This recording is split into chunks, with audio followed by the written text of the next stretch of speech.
Вы смотрите «Своих не бросаем».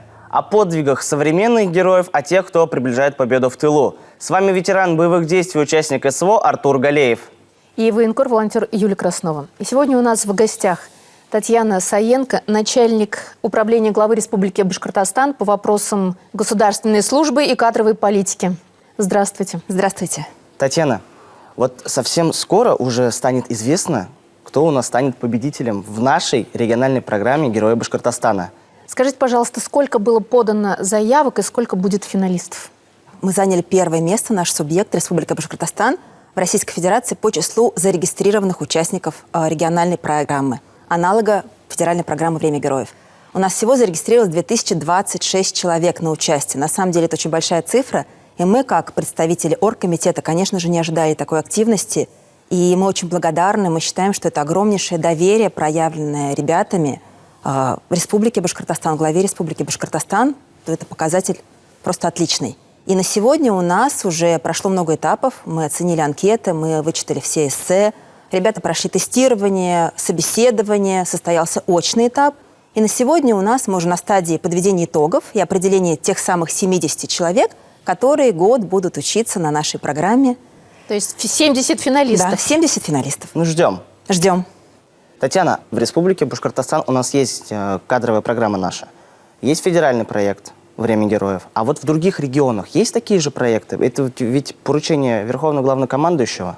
Да, совершенно верно. В конце прошлого года президент Российской Федерации Владимир Владимирович Путин выступил с инициативой о реализации во всех субъектах Российской Федерации региональных проектов-аналогов федерального проекта «Время героев». И в феврале текущего года во всех регионах стартовали похожие проекты. Да, конечно, каждый субъект делает проект несколько отличный от федерального, учитывая свою специфику. Но так или иначе все они направлены на то, чтобы участники СВО, ребята, которые возвращаются к себе домой, могли получить дополнительные знания, прокачать управленческие компетенции и найти какие-то новые рабочие места, либо какую-то общественную работу в своем субъекте сделать для того, чтобы для блага родной страны. Вот кадры очного этапа. Какие задачи ставили участникам программы? Да, на очном этапе, который прошел в конце мая текущего года, ребята впервые увидели друг друга. И мы, как оргкомитет, также смогли познакомиться с ними и оценить их способность к командной работе. Очный этап, который проходил более 6 часов, на нем ребятам давалось задание в командной работе оценить и определить несколько проблемных вопросов, которые они видят на сегодня в Республике Башкортостан, а далее найти также в командной работе пути их решения. Я думаю, что ребята показали огромнейшую активность, они смогли сплотиться, прийти к общему мнению и показать, в принципе, проявить свои лучшие компетенции, такие как командная работа, лидерство, умение слушать, целеполагание и так далее. Татьяна, а вот ребята, они не стеснялись? Они отвечали, наверное, и с интересом слушали? Порадовало то, что, начиная с самых первых минут, конечно, там были зашиты оценочные блоки, такие как знакомство, рассказ короткий о себе. Они очень быстро откликнулись и поняли, что это проявление, это такая методология, которая позволит проявить им свои какие-то качества. А на что обращали внимание? Обращали внимание на то, насколько они мыслят стратегически, обращали внимание на то, насколько они могут слышать соседа за столом, на то, как они откликаются к мнению других людей, на то, как они, возможно, отчасти берут в свои руки какое-то лидерство в команде тогда, когда их экспертиза позволяет, да, им решить эту задачу. Если они понимают, что их экспертиза недостаточно, ее больше, например, у соседа за столом, то они передают ему право голоса либо право принятия решения. А какие вопросы они задавали чаще всего? Ну, хотя бы один или два. Так когда будут результаты? Да, то есть, прошел я уже или не прошел, то есть можно что-то узнать пораньше. Ну и были вопросы у ребят, которые на сегодня не находятся в зоне проведения специальной военной операции, но являются сотрудниками иных предприятий, организаций и так далее. Вопросы по тому, в случае, если я пройду, каким образом можно организовать мой вызов, можно ли документально написать руководителю для того, чтобы меня отпустили на очные этапы, на очные модули. А вы ребятам какие вопросы задавали? Ну, если можно озвучить хотя бы парочку. Ну, основной, наверное, мы спрашивали, расскажите, что наиболее яркие какие-то события, в которых ребята проявляли себя и давали пример как раз-таки высшее такое вот человеческое поведение. То есть те самые духовно-нравственные ценности. Вот мы каким-то образом подводили их к рассказу о жизненных ситуациях, где мы могли увидеть вот на кончиках пальцев, почувствовать именно этот момент. Лидерские потому что это очень качества. важно. лидерский, и нам именно важно было проявление вот этих духовно-нравственных качеств. Потому что мы считаем и очень надеемся, что многие ребята смогут в своих родных районах, в своем субъекте именно заняться работой с молодежью. Поэтому и вот очень важно увидеть, насколько они вот именно могут передавать эту историю молодежи. А как вот наши финалисты поймут, что они прошли или не прошли? После 1 июля на электронные почты, указанные ребятами при регистрации, будут направлены письма от оргкомитета. В письме будет указано либо приглашение на очное обучение со всеми инструкциями, что, когда и где будет происходить, либо мы напишем, что, к сожалению, участник не прошел на очное обучение, но в любом случае мы говорим, что мы ни с кем не расстаемся, мы планируем продолжить работу со всеми участниками, мы хотим проводить цикл открытых лекций, которые мы уже стартовали, где ребята так или иначе смогут в любом случае повышать свой уровень знаний и находить себя, то есть, может быть, в каких-то общественных организациях. Ну, то есть те, кто, к сожалению, не пройдет этот этап, который будет подведен 1 июля, получается, у них есть шанс попробовать себя в дальнейшем? Конечно. То есть они могут, во-первых, подать заявку на участие во втором потоке программы, который будет стартовать ориентировочно через год, но более точные сроки я сейчас пока назвать не могу.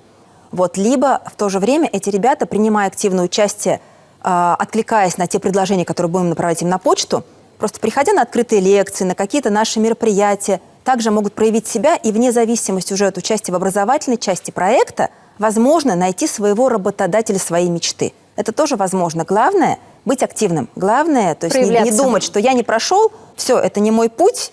Главное не закрываться. Ну, то есть через год можно попробовать? Через год можно попробовать. А вот как быть тем, кто на передовой, у кого нету интернета? Ребята, кто зарегистрировался на участие в проекте, прошел успешный этап анкеты, эссе и тестирования, но, находясь на передовой, не смог принять участие в собеседовании, все они также получили письма от оргкомитета и зачислены нами в резерв. Таких ребят у нас больше 700. И все они при старте второго потока программы также получат приглашение с предложением продолжить участие в проекте. То есть им не потребуется вновь создавать личные кабинеты, писать те же самые эссе. Мы пригласим их уже на этап собеседования. Это будет через командиров, наверное, подразделений? Напрямую на электронную почту, указанную при регистрации. Те, у кого нет связи, то есть я думаю, если к этому времени связь также не появится, то есть они могут потребовать себя в следующем этапе. Ну, например, в третьем этапе программы. Потому что мы считаем, что эта программа, она должна быть далеко не разовой. Это такая длительная, долгая история. И мы надеемся, что всеми нашими ребятами, с выпускниками нашей программы, с участниками нашей программы, возможно, не дошедшими до финального этапа, мы будем продолжать долгое время сотрудничать, потому что, это наше будущее, в принципе, это наш кадровый резерв. Татьяна, а участники знакомы между собой?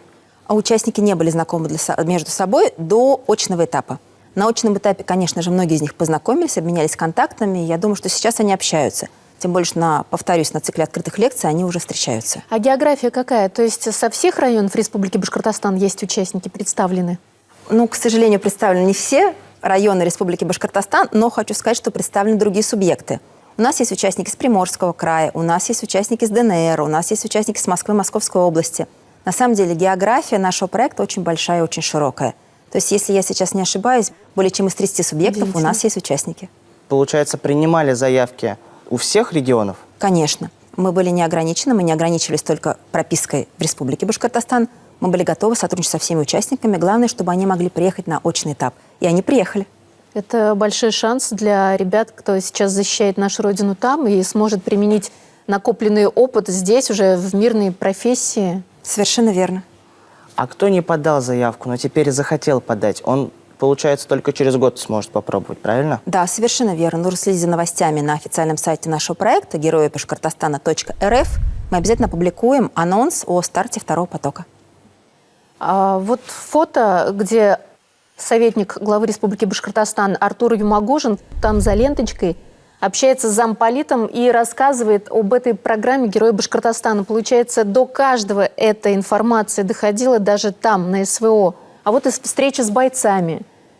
Получается, доходили до позиции, чтобы каждый смог узнать эту ценную информацию и воспользоваться своим шансом. Да, конечно. Мы старались информацию не только на интернет-портале нашего проекта размещать, но и через замполитов, через советников главы доносить до ребят, чтобы каждый из них узнал о том, что стартует такой проект. А кто-то не мог связаться с нами по разным причинам, связывались супруги, где-то связывались родители, мы поясняли, объясняли. давали советы, как лучше успеть зарегистрироваться и так далее. Активность на самом деле была очень высокая, и мы старались дать шанс каждому, кто хочет так или иначе использовать его и зарегистрироваться. А если вот боец хочет участвовать, но у него нет образования, как быть в такой ситуации? Высшего образования. А в нашем проекте, в региональном «Герои Башкортостана», высшее образование не обязательно. Ну, если нету среднего профессионального. Ребята писали нам на горячую линию, и мы смотрели анкету, потому что очень важно смотреть не только формально наличие образования, но и фактически управленческий опыт и управленческие компетенции. Поэтому мы рекомендовали всем зарегистрироваться, а на этапе оценки анкеты уже изучали конкретно управленческий опыт. Иногда потому что он был настолько яркий, настолько, в принципе, сами по себе достижения человека были, я не знаю, показательны, что мы просто не могли позволить себе не пропустить его на следующий этап. Поэтому мы рекомендовали регистрироваться всем для того, чтобы более полно увидев человека уже по анкете. А вот еще одно видео, где боец с позывным «Матроскин» в ремроте полка «Башкортостан» как раз-таки рассказывает об участии в этой программе. Конечно, нам надо сначала всех победить тут, но мы это обязательно сделаем. Ну, а потом приедем и будем действовать по плану. Во благо родной республики Во Башкортостан. благо Родины, так точно. То есть человек хочет вернуться и менять мир к лучшему. Да, я согласна, потому что, повторюсь еще раз, на научном этапе ребята с горящими глазами рассказывали о своих проектах, о том, как они хотят изменить к лучшему жизнь в родных районах. И это было очень здорово смотреть на это, и я верю в то, что у них получится. А наша задача сейчас, как оргкомитета, задача общественного совета, сделать все возможное и дать им инструменты. А инструменты – это знания и навыки для того, чтобы у них все получилось. А кто те наставники? Вы говорите, что сейчас будет обучение длиной в год. Кто с ними будет заниматься, как это будет проходить? Это будет только в регионе или где-то еще? Обучение будет проходить только в регионе. Предварительно решение такое. Обучение будет состоять из 4 очных модулей продолжительностью по 11 дней. Первый модуль стартует уже 21 июля. Модули будут проходить ежеквартально, а между ними будут межмодульные дистанционные занятия, где ребята на электронной платформе будут получать отдельные задачи. Они могут читать литературу, с ними будут также заниматься эксперты и спикеры, но онлайн. Кроме того, они будут выезжать на стажировки на промышленные площадки партнеров нашего проекта и будут общаться с наставниками, определение которых будет уже, начиная с 21 июля, в первом очном модуле осуществлено. А действительно, что кто станет финалистом, у него наставником будет глава республики. Это правда? Да, действительно, Ради Фаридович озвучил, что он будет наставником одного из участников этого проекта. Совершенно верно. А уже известно у кого? Нет. То есть Даже по что-то секрету не остается? можете сказать? Нет. А те, кто будет за ленточкой и проходит еще службу, как они будут проходить очные этапы? Ребята, кто подали заявку на проект, заполнили анкету, написали эссе и прошли тестирование, но на сегодня не могут принять участие в очных этапах программы по причине нахождения как раз на линии боевого соприкосновения, мы всех их зачислили в резерв. И после старта второго потока программы каждому из них мы напишем и предложим продолжить участие в программе. Не с нуля, а с того этапа, на котором они остановились. А победители продолжат служить или они вернутся? Победители программы первого потока. В первом потоке у нас участвуют ребята демобилизованные. А вот скажите, на время учебы финалисты будут работать, так сказать, на земле? Возможно, у них будет практика в тех же администрациях? Конечно, это очень важный элемент. Не просто получить теоретические знания, но увидеть воочию. Например, кто-то хочет пойти на муниципальную службу. Очень важно не просто слушать в теории, а увидеть воочию, как работает муниципальный район администрации, как работает администрация городского округа, пообщаться с людьми. Поэтому, конечно же, это очень важный элемент нашей программы обучения – стажировки на земле. Мы ждем победу и приближаем ее. Большое вам спасибо, что пришли к нам в студию. Спасибо за проект. Спасибо вам. А мы напоминаем, что сегодня у нас в гостях была Татьяна Саенко, начальник управления главы Республики Башкортостан по вопросам государственной службы и кадровой политики. Увидимся через неделю. Победа будет за нами.